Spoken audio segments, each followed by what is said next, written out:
troubles, and just to show them that we don't want to get back to that stage where, you know, the IRA kills somebody and then UVF kills somebody back, and you just have this tit for tat murdering.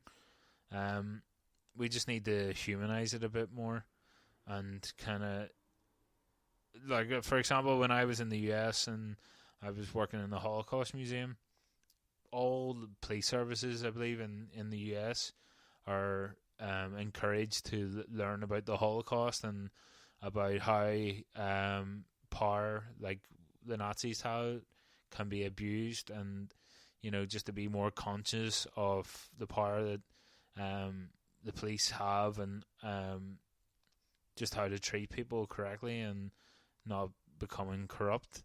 I just feel like we should just have greater education of the troubles in our schools, because then when you have some people who might leave school and fall into this sectarian void, you know, I think it just reduces that chance and just shows, you know, what was it all for.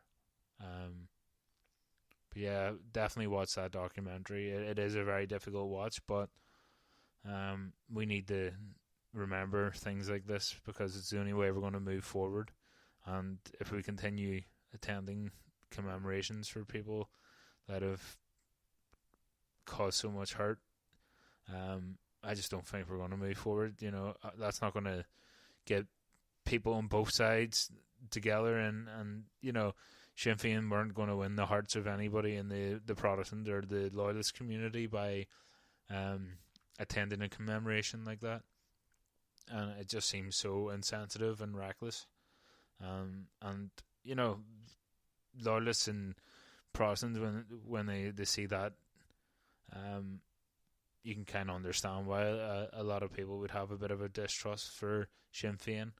But again, that it goes vice versa as well.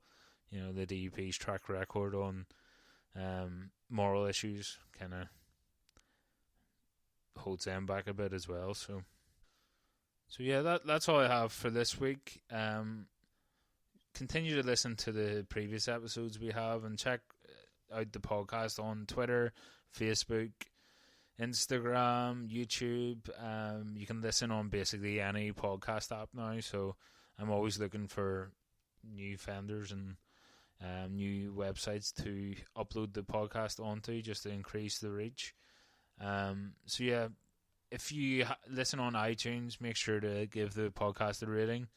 And yeah, stay tuned for the next few weeks. I've got a couple of interesting interviews and chats lined up, so that should be pretty good.